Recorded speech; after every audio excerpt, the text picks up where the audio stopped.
আসতে পারলাম, বলি আলহামদুলিল্লাহ। সুস্থতার মালিকও আল্লাহ, অসুস্থতার মালিকও আল্লাহ। আল্লাহ চাইলে সুস্থ মানুষটাকেও অসুস্থ করতে পারেন, আবার অসুস্থ মানুষটাকেও সুস্থ করতে পারেন। একজন মানুষ অসুস্থ, তার পাশে বসে একজন স্বজন সারা রাত কান্নাকাটি করছে যে আমার স্বজন অসুস্থ। সকালবেলা দেখা গেল যেই লোকটা অসুস্থ ছিল সে লোকটা সুস্থ, আর যে লোকটা কান্নাকাটি করছে সারা রাত সে লোকটা সকালবেলা ইন্তেকাল করেছে। পৃথিবীতে আল্লাহ রব্বুল আলামিন দেখান যে আমি আল্লাহ চাইলে সব পারি, তোমাদের ইচ্ছায় কিছুই হয় না। এজন্য সমস্ত প্রশংসার মালিক যিনি, তিনি কে? আল্লাহ। পৃথিবীর কুল কায়নাত যা কিছু দেখি সবাই আল্লাহকে মানে, সবাই আল্লাহর তাসবিহ পড়ে। গাছ আল্লাহর তাসবিহ পড়ে, মাছ আল্লাহর তাসবিহ পড়ে, পাহাড় পর্বত, তরুলতা গাছপালা, আমরা যা কিছু দেখি চতুর্দিকে সবাই আল্লাহর তাসবিহ পড়ে। তবে আমরা মানুষ, আমাদেরকে আল্লাহ বড় শখ করে বানাইছেন, আমরা যেন তার বান্দা হই। কি হই? বান্দা। আমরা যেন তার গোলাম হই। আল্লাহ রব্বুল আলামিনের কাছে গোলামের মর্যাদাটা অনেক বেশি। এজন্য পৃথিবীতে আপনি যা হন না কেন, আপনি ইমাম সাহেব হন, আপনি মাওলানা সাহেব হন, মুফতি সাহেব হন, পৃথিবীর বড় বাদশাহ হন, লিডার হন, কিংবা আপনি নবী রাসূল হন, যাই হন না কেন সব পরিচয় পরে আগে পরিচয় হলো তিনি আল্লাহর বান্দা। আগে পরিচয় কি? তিনি আল্লাহর বান্দা, অর্থাৎ গোলাম। এজন্য আমরা কালেমায়ে শাহাদাত যখন পড়ি, আমরা কি পড়ি? আশহাদু আল্লা ইলাহা ইল্লাল্লাহু ওয়াহদাহু লা শারীকা লাহু ওয়া আশহাদু আন্না মুহাম্মাদান আবদুহু ওয়া রাসূলুহু। আমরা বলি যে তিনি আল্লাহর বান্দা এবং আল্লাহর রাসূল। প্রথম বলি আবদুহু, তারপর বলি ওয়া রাসূলুহু। সুতরাং আল্লাহ রব্বুল আলামিনের কাছে সবচেয়ে প্রিয় জায়গাটা, আল্লাহর পছন্দের জায়গাটা হলো মানুষ হবে আল্লাহর গোলাম, মানুষ হবে আল্লাহর গোলাম। তারপর তুমি ইমাম হও, সেটা তোমার অন্য পরিচয়, তোমার সেটা আসল পরিচয় না। তুমি মুফতি সাহেব, এটা তোমার আসল পরিচয় না। তুমি হাজী সাহেব, এটা তোমার আসল পরিচয় না। তুমি মাতুব্বর, তুমি সভাপতি সাহেব, তুমি যা হও না কেন, তুমি পৃথিবীর বাদশাহ, তুমি এমপি মন্ত্রী, তুমি চেয়ারম্যান, তুমি যা হও না কেন, এই পরিচয়টা তোমার পরে। আগে পরিচয়টা হলো, সেটা হলো তুমি আল্লাহর গোলাম, তুমি আল্লাহর গোলাম। পৃথিবীতে আমরা চালাক মনে করি ওই সমস্ত মানুষদেরকে যারা ভবিষ্যতের জন্য কিছু রাখে, তাই না? আর যারা মানে যাই ইনকাম করে তাই ভাঙ্গা খাইয়া ফেলায়, এই সমস্ত মানুষদেরকে আমরা বলি যে এদের কোনো হিসাব নাই। এদেরকে আমরা বিভিন্ন ভাষায় ডাকি, কেউ বাদামিয়া বলি, যে 2 পয়সা ইনকাম করে 2 পয়সাই খরচ করে, এদের ভবিষ্যৎ বলতে কিছুই চিন্তা করে না। দুনিয়ার জীবনে আমরা চালাক মনে করি ওই সমস্ত মানুষদেরকে যারা ভবিষ্যতের জন্য কিছু রাখে, যারা চিন্তা করে যে এখন আমি যুবক আছি, একদিন যুবক থাকবো না, এখন আমার শরীরের শক্তি আছে, একদিন তো শরীরের শক্তি থাকবে না, এখন আমি একা আছি, একদিন তো আর একা থাকবো না, আমার অনেক সদস্য হবে, অনেক টেনশন আমার মাথায় আসবে, আমার মাথায় বিশাল একটা বোঝা একদিন আসবে। এদেরকে আমরা দুনিয়ায় চালাক মনে করি, জ্ঞানী মনে করি, যারা ভবিষ্যতের জন্য কিছু ডিপোজিট রাখে, জমি রাখে, দোকানপাট রাখে, ব্যাংকে টাকা রাখে, যে আমি যখন ইনকাম করতে পারবো না তখন যেন আমার জমি থেকে কিছু ফসল আসে, আমার সংসারটা চলে, আমার ব্যবসা প্রতিষ্ঠান আসে, সেখান থেকে যেন কিছু পয়সা আসে, আমার সংসারটা চলে, আমার ব্যাংকে কিছু টাকা আছে, সেখান থেকে তুইলা আমি খেতে পারবো। এজন্য এদেরকে দুনিয়ায় আমরা চালাক মনে করি, এদেরকে জ্ঞানী মনে করি, এদেরকে আমরা হিসাবী লোক মনে করি, যে এরা ভবিষ্যৎ চিন্তা করে চলে, ক্যালকুলেটিভ জীবন এদের। ঠিক আখিরাতের জন্য আমাদের ডিপোজিট করতে হবে, আখিরাতের জন্য ডিপোজিট করতে হবে। এই জীবনটা তো মুমিনের জন্য খুবই ক্ষণস্থায়ী। আমরা নামাজের ডান দিকে সালাম ফিরাইলাম, বাম দিকে কি সালাম ফিরাতে পারবো? হায়াতের জীবনটা আমার এতটুকু। হায়াতের জীবনটা অনেক লম্বা মনে করার সময় নাই। যেমন হযরতে আলী রাদিয়াল্লাহু তাআলা আনহুকে জিজ্ঞাসা করা হয়েছিল, নবীজি জিজ্ঞাসা করেছিলেন, ও আলী, তুমি তোমার জীবনটাকে, হায়াতটাকে কত লম্বা মনে করো, কতটুকু মনে করো? হযরতে আলী রাদিয়াল্লাহু তাআলা আনহু বলছিলেন যে আমি আসরের নামাজ পড়ে বের হলাম, আমি কি মাগরিবের নামাজ পড়তে পারবো? এই আমি চিন্তা করতেছি যে আমার হায়াত এতটুকু, আমি কি আসর থেকে মাগরিব পর্যন্ত বাঁচবো? নবীজি সাল্লাল্লাহু আলাইহি সাল্লাম বললেন, আলী রে, তুমি তো হায়াতটাকে অনেক লম্বা মনে করে ফেলছো, হায়াত তো এত লম্বা না। তোমার হায়াতটাকে মনে করতে হবে, তুমি নামাজের ডান দিকে সালাম ফিরাইছো, তুমি কি বাম দিকে সালাম ফিরাইতে পারবে? তোমার হায়াতের জীবনটা তো এরকমই ক্ষণস্থায়ী। তুমি খাবার খাচ্ছ, এক লোকমা খাবার খাচ্ছ, দ্বিতীয় লোকমা কি তুমি হাতে তুলতে পারবে? তোমার জীবন এবং মরণের মাঝে এরকম তোমার সব সময় ভয় করতে হবে, মরণটাকে আশা করতে হবে, যে কোনো সময় আমার মরণ হতে পারে। এজন্য দুনিয়ার জীবনে আমরা যেমন চালাক মনে করি ওই সমস্ত মানুষদেরকে, যারা যাই ইনকাম করে তাই ভেঙে ফেলে না, বরং ভবিষ্যতের জন্য কিছু রাখে, ভবিষ্যতে যেন তারা চলতে পারে। যখন সে কাজ করতে পারবে না তখন যেন খেতে পারে, যখন সে অচল হয়ে যাবে সে যেন চলতে পারে। এজন্য ভবিষ্যতের জন্য কিছু রাখে। দুনিয়ার মধ্যে এদেরকে আমরা জ্ঞানী মনে করি। পরকালের জীবন আমাদের জন্য আসল জীবন, যেই জীবন একদিন শুরু হবে আর কোনোদিন শেষ হবে না। সেই জীবনে কিন্তু ওই সময় কিছু করার সময় থাকবে না। জীবনটা, পরকালের জীবনটা অনেক লম্বা, কিন্তু ওই জীবনে ইনকাম করার সময় নাই, যে আপনি আপনার সুখের জন্য কিছু করবেন সেই সময় নাই। করে যেতে হবে এই ছোট্ট জীবনে, বড় জীবনের চালান নিয়ে যেতে হবে ছোট্ট জীবনে। তাইলে জীবনটা কত ক্যালকুলেটিভ হওয়া উচিত।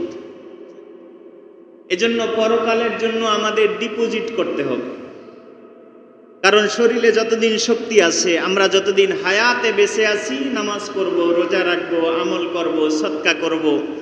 আমরা যে কোনো আমল আমরা করলাম, কিন্তু আমি যখন মারা যাব, আমি যখন কবরে যাব, তখন কিন্তু আমার আর সেজদায় কাজ হবে না। তখন আর লক্ষ রাকাত নামাজ পড়লেও এক রাকাত নামাজের সওয়াব পাওয়া যাবে না।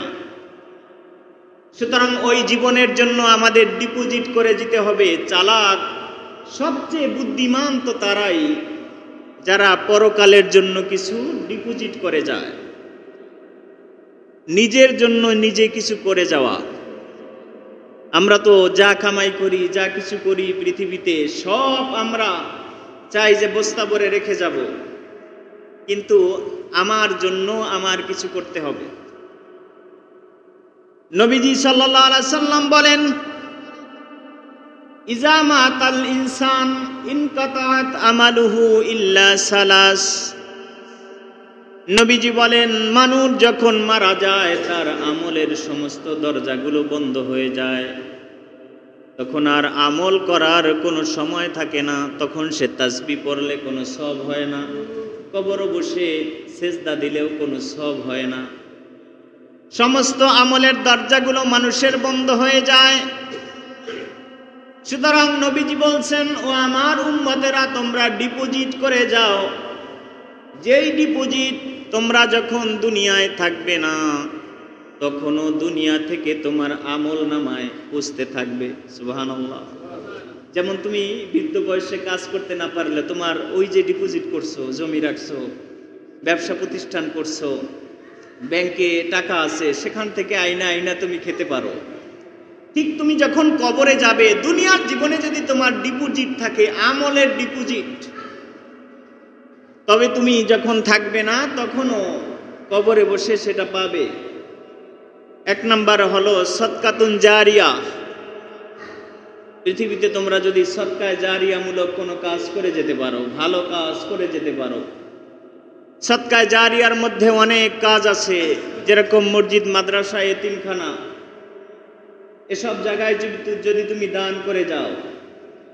আসলে আমরা অনেক সময় মনে করি দান, যে লক্ষ টাকা দান করে তারই মনে হয় সব। আমি 1 টাকা দান করলে আমার মনে হয় কোনো সব নাই। না, বিষয়টা তা না। তাই যদি হতো তবে হযরত ওসমান গনি রাদিয়াল্লাহু তাআলা আনহুর সামনে আবু বকর কেমনে ফার্স্ট হয়? সুবহানাল্লাহ। সামনে যুদ্ধ,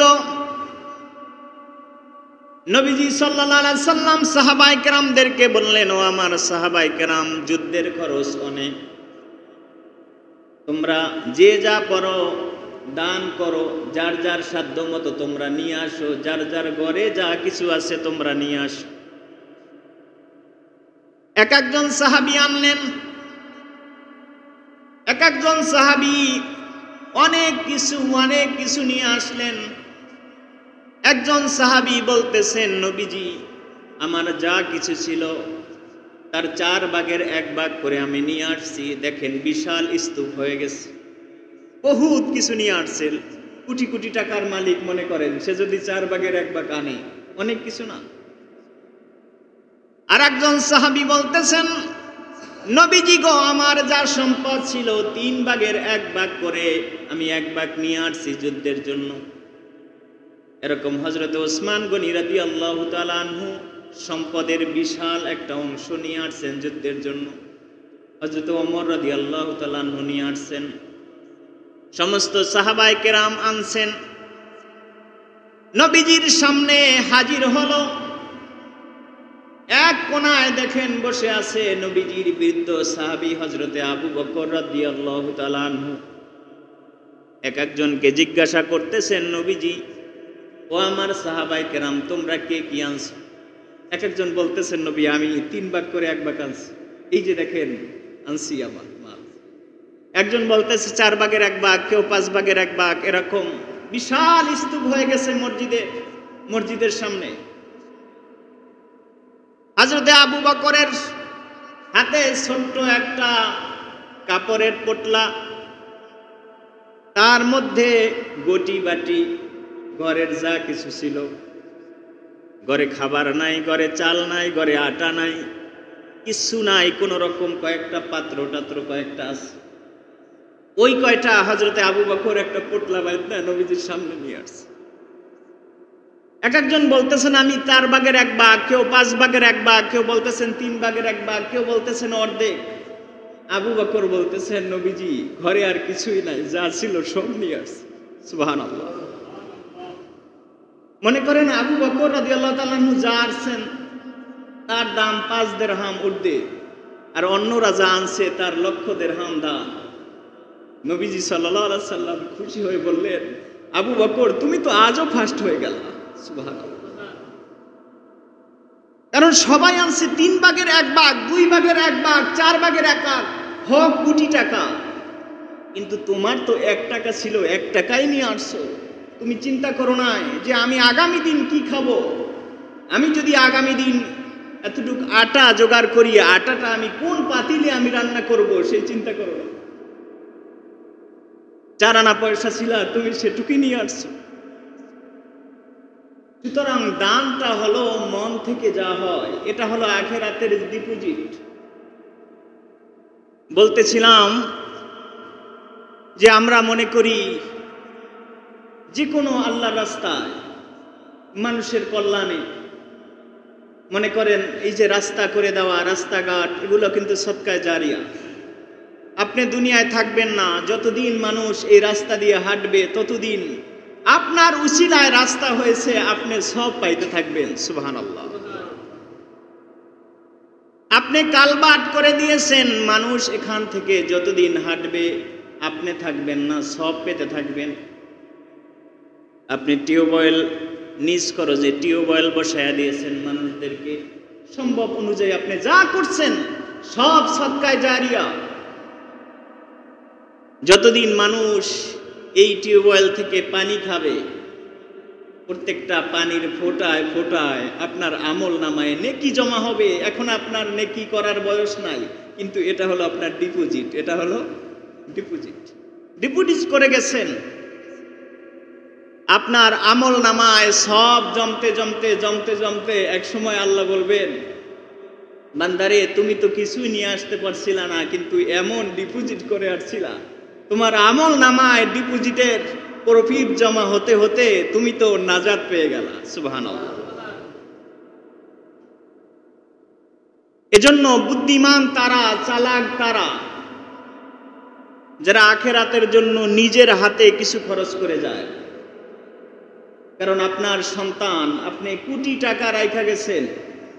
আমি দেখছি যারা অনেক বেশি সম্পদ রেখে যায়, সেই সমস্ত বড় লোকদের ছেলেরাই তাদের মা বাবার জন্য কম কান্দে, মা বাবার জন্য কম হাত তোলে, কারণ তারা থাকে দুনিয়ামুখী মানুষ। বাবা মারা গেছে, ছেলে আমেরিকায় আর এক ছেলে লন্ডন, সেখান থেকে ফোন করে বলে পাশের ইমাম সাহেবকে আইনা গোসল দিয়া দাফন করায়া দে, 2 লক্ষ টাকা পাঠাইয়া দিলাম, গরিব মিসকিন খাওয়াইয়া দে, শেষ।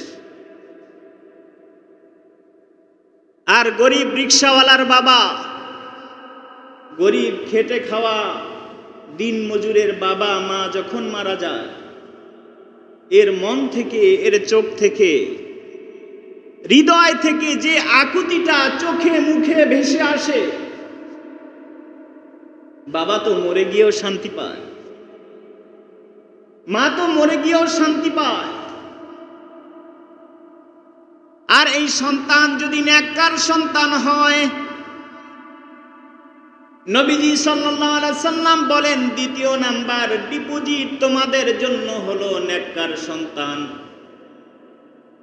তোমরা যদি দুনিয়ায় নেককার সন্তান রেখে যেতে পারো, আর এই নেককার সন্তান যখন নামাজ পড়বে, মা বাবার জন্য দোয়া করতে হবে না, হাত তুলতে হবে না। যদি হেসে হাত নাও তুলে, তুমি যে সেজদা দিচ্ছ, সেজদার একটা অংশ তোমার বাবা অটোমেটিক পাচ্ছে। সুবহানাল্লাহ। নেককার সন্তান রোজা রাখতেছে, রোজার প্রত্যেকটা সবের একটা অংশ বাবা কবরে বসে পাচ্ছে, মা কবরে বসে পাচ্ছে। এখন নেককার সন্তান কেমনে হবেন? নেককার সন্তানের সংজ্ঞা কিন্তু শুধু আলেম না। আমরা মনে করি নেককার সন্তান বলতে মাদ্রাসায় পড়াইতে হবে, না। নেককার সন্তান বলতে আলেম হতে হবে তা না, আলেম হইয়াও তো জালেম হতে পারে। আলেম হলেই যে সে নেককার হবে এ কথাটা সত্য নয়। মাদ্রাসায় না পড়েও সে নেককার হতে পারে, স্কুল কলেজ ভার্সিটিতে পড়েও সে নেককার সন্তান হতে পারে, যদি আল্লাহ তাআলার হুকুম তার মধ্যে থাকে, নবীজির আদর্শ তার মধ্যে থাকে, তবেই সে নেককার সন্তান। সুবহানাল্লাহ। নেককার সন্তান যেই সন্তান আল্লাহর নাফরমানি করবে না, যেই সন্তান আল্লাহকে গালি দিবে না, যেই সন্তান নবীজির বিরুদ্ধে কথা বলবে না, যেই সন্তান যখন মসজিদ থেকে হাইয়া আলাস সালাহ হাইয়া আলাল ফালাহ ডাক দিবে, মনের মধ্যে পেরেশানি এসে যাবে যে মসজিদ থেকে মুয়াজ্জিন ডাকতেছে হাইয়া আলাস সালাহ, নামাজের দিকে আসো, হাইয়া আলাল ফালাহ, কল্যাণের দিকে আসো। কারণ নামাজ পড়লি, নামাজের মধ্যে রয়েছে কল্যাণ। তুমি যখন নামাজে দাঁড়াবে, তোমার দুনিয়ার জীবন যেমন গুছানো হয়ে যাবে, সুন্দর হয়ে যাবে, আখিরাতের জীবনের জন্য তোমার কামাই হয়ে যাবে। সুবহানাল্লাহ। দুনিয়ার জীবনেও তোমার কল্যাণ। আমি তো প্রায় বলি, যারা 5 ওয়াক্ত নামাজ পড়ে তাদের কাজে কষ্ট কম হয়। মনে করেন আপনি খেতে কাজ করেন, সকাল থেকে একটানা কাজ করতেছেন, কাজ করতে করতে ক্লান্ত, আজান হয়ে গেছে। এখনো যদি আপনি যাইয়া অজু করে, অজুর মধ্যে আমরা এত সুন্দরভাবে নবীজি তরিকা শিখাইয়া দিয়েছেন, অজু করলে শরীরের ক্লান্তি অর্ধেক দূর হয়ে যায়। সুবহানাল্লাহ। আপনি কাজ করতে করতে আপনি ক্লান্ত হয়ে গেছেন, এখন যদি আপনি অজু করে নামাজে দাঁড়ায় যান, নামাজটা আদায় করেন, দেখবেন এতক্ষণ আপনি যে শরীরটা ক্লান্ত হয়ে গেছে, ক্লান্ত হয়ে গিয়েছিল, তার 80% আপনি সুস্থ হয়ে গেছেন। সুবহানাল্লাহ। আবার মনে করেন দুপুরের খাবার খেয়ে আবার কাজে বের হয়েছেন, কতক্ষণ কাজ করতে করতে ক্লান্ত, আসরের নামাজটা আজান হয়ে গেছে, যদি আসরের নামাজ পড়ে নেন, আবার আপনি অজু করবেন, আপনার হাত ধুইবেন, পা ধুইবেন, চেহারা ধুইবেন, মাথা মাসে করবেন। যখন আপনি অজু করে নামাজে দাঁড়াইলেন, দেখবেন এতক্ষণ যে ক্লান্তি শরীরে আসছিল, ক্লান্তি দূর হয়ে গেছে। সুবহানাল্লাহ। এরপরে নামাজের মধ্যে তো আবার এক্সারসাইজ আছে, শারীরিক ব্যায়াম আছে। ডাক্তাররা বলে যারা 5 ওয়াক্ত নামাজ পড়ে তাদের শরীর সুস্থ থাকার জন্য আলাদা কোনো ব্যায়ামের প্রয়োজন নাই, আলাদা কোনো ব্যায়ামের প্রয়োজন নাই।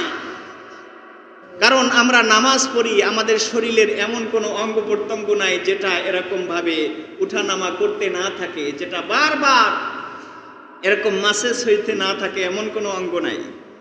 সুতরাং শরীর সুস্থ থাকার জন্য নামাজ আমার জন্য যেমন ইবাদত, যেমন দুনিয়ার শান্তি আখিরাতের চালান, আবার আমার শরীর সুস্থ থাকার জন্য একটা মেডিসিন। সুবহানাল্লাহ। সুতরাং বলতেছিলাম, নবীজি বলেন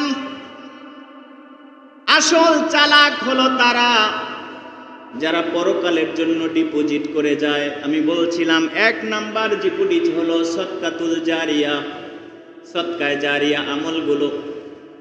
আপনি মসজিদে ফ্যান দিয়ে গেলেন, আমাদের এই ফ্যানগুলো এক মুরব্বী দিয়ে গিয়েছিল, আজকের তিনি দুনিয়ায় নাই।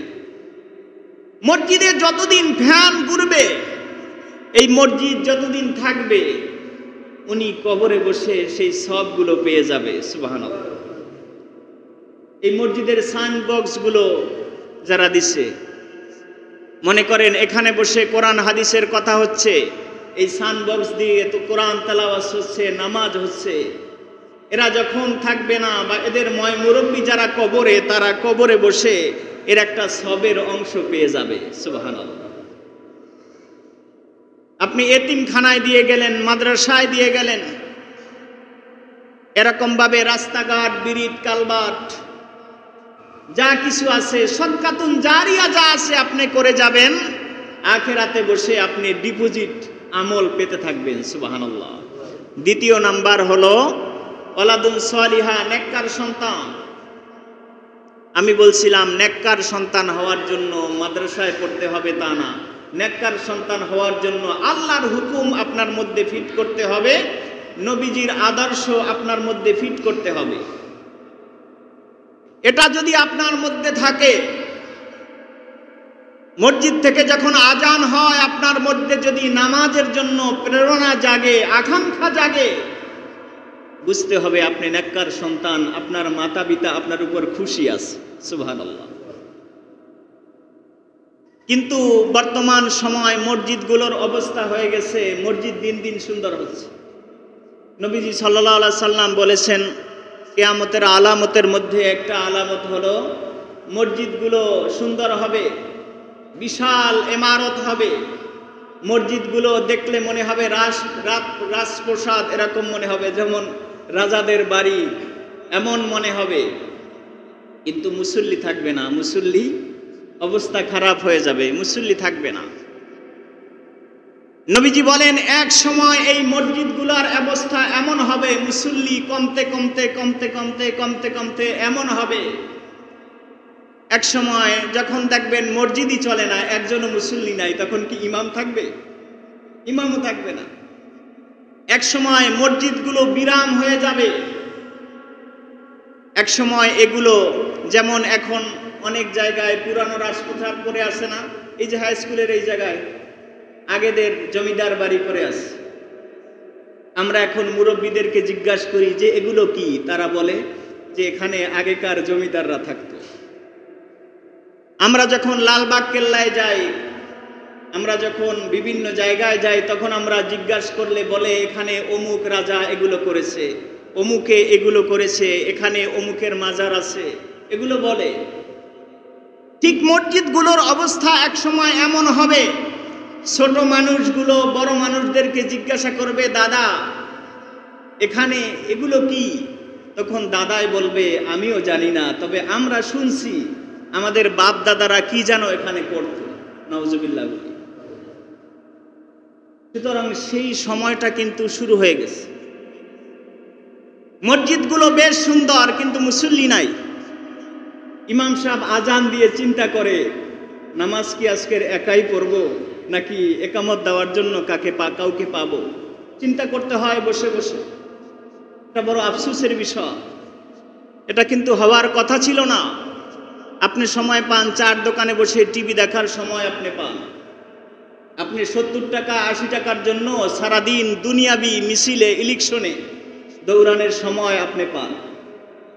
কিন্তু আখিরাতের চালান যেখানে আপনার আছে সেখানে আসার সময় আপনার হয় না, সেই সুযোগ হয় না। কষ্ট পায়েন না, সত্য কথা বলছি, কাউকে কষ্ট দেওয়ার জন্য আমি বলছি না, কোরআন হাদিসের কথাগুলোই বলছি। এমন অবস্থা কিন্তু শুরু হয়ে গেছে। নবীজি যে বলছেন, নবীজির প্রত্যেকটা কথা যে সত্য সেটা কিন্তু প্রমাণ হচ্ছে। সুতরাং আমাদের আখিরাতের চালান জোগাড় করতে হবে। এটা হলো আমরা যদি চালাক হই, আমরা যদি জ্ঞানী হই, আমরা যদি বুদ্ধিমান হই, যেমন বৃদ্ধ বয়সের জন্য কিছু রাখি, ছোট্ট জীবনে অনন্তকালের জন্য আমাদের কিছু রাখতে হবে। যেই জীবনে আমাদের ইবাদত করার সময় থাকবে না, ওই জীবনের জন্য আমাদের কিছু করতে হবে। 3 নাম্বার ডিপোজিট হলো, নবীজি সাল্লাল্লাহু আলাইহি সাল্লাম বলেন, সেটা হলো উপকারী এলেম। যদি কেউ কাউকে বিদ্যা শিক্ষা দেয়, এলেম শিক্ষা দেয়, ওই তিনি আবার যাকে এলেম শিক্ষা দিবে, সে আবার যাকে এলেম শিক্ষা দিবে। এরকম ভাবে কিয়ামত পর্যন্ত যারা এলেম শিক্ষা দিবে, ওই মূলে যে এলেম শিক্ষা প্রথম দিয়েছেন তিনি প্রত্যেকের সওয়াব পেতে থাকবেন। সুবহানাল্লাহ। এজন্যই নবীজি সাল্লাল্লাহু আলাইহি সাল্লাম বিদায় হজের সময় লম্বা ভাষণ দিয়ে নবীজি সাল্লাল্লাহু আলাইহি ওয়াসাল্লাম বলেছিলেন, ও আমার সাহাবায়ে কেরাম, আজকের তোমরা যারা আমার সামনে আছো, যারা আমার সামনে নাই, তাদেরকে আমার খবরগুলো তোমরা জানাইয়া দিও। সুবহানাল্লাহ। ফালিউবাল্লিগুশ শাহিদুল গায়বা। নবীজি বলছেন, ও আমার সাহাবায়ে কেরাম, আমি আজকের তোমাদের সামনে হজের ময়দানে আছি। বেশি দিন আমি দুনিয়ায় থাকব না, আগামী হজ পর্যন্ত আমি দুনিয়ায় হয়তো থাকব না। নবীজি এই ভাষণ দেওয়ার পরে, নবীজি ভাষণ দিয়েছিলেন কয় তারিখ? জিলহজ মাসের 10 তারিখ। 12ই রবিউল আউয়াল নবীজি দুনিয়া থেকে বিদায় নিয়েছেন। অল্প দিনের ব্যবধানে দুনিয়া থেকে বিদায় নিয়েছেন। জিলহজ মাসের পরে মুহররম, সফর, রবিউল আউয়াল। নবীজি সাল্লাল্লাহু আলাইহি সাল্লাম মেসেজ পেয়েছেন আগামী হজ তার ভাগ্যে হবে না। নবীজি সাল্লাল্লাহু আলাইহি সাল্লাম ঘোষণা দিলেন, অনেক কথা বললেন, বিদায় নিলেন। বিদায় ভাষণে নবীজি বললেন, ফালিউবাল্লিগুশ শাহিদুল গায়বা। ও আমার সাহাবায়ে কেরাম, আগামী হজ পর্যন্ত আমি হয়তো তোমাদের মাঝে থাকবো না।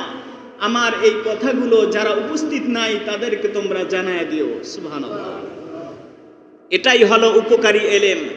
সাহাবায়ে কেরাম আরেক সাহাবাকে জানায় দিয়েছে, সাহাবায়ে কেরাম তাবিঈনদেরকে জানায় দিয়েছে, তাবিঈনরা তাবিঈনদেরকে জানায় দিয়েছে। এভাবে করতে করতে করতে করতে নবীজির সেই বিজয় হজে যে কথাগুলো বলে গিয়েছিলেন আজকের আমরাও জানতে পেরেছি। সুবহানাল্লাহ।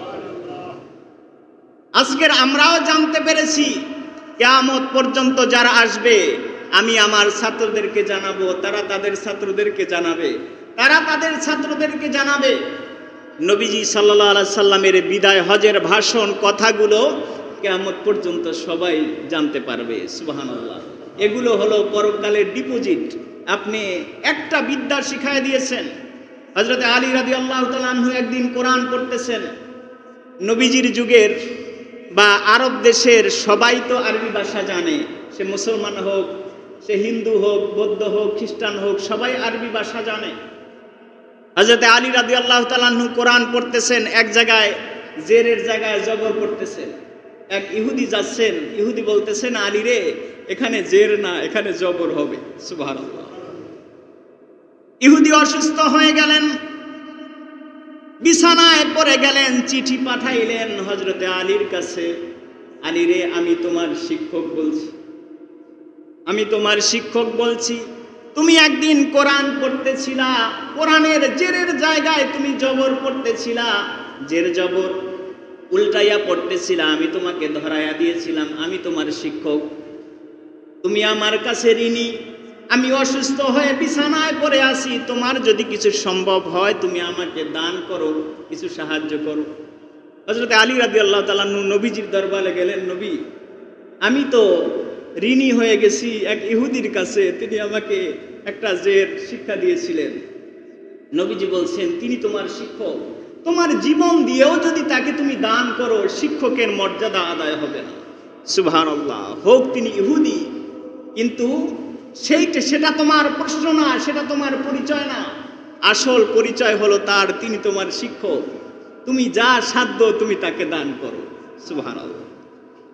সুতরাং বলতেছিলাম, দুনিয়ার মধ্যে আমরা যারা চালাক ভাবি, যাদেরকে আসলে আসল চালাক তো তারা যারা আখিরাতের জন্য কিছু ডিপোজিট করে। এজন্য সময় থাকতে আমরা আমাদের কামাই থেকে দিনের পথে আমরা কিছু দান করে যাব।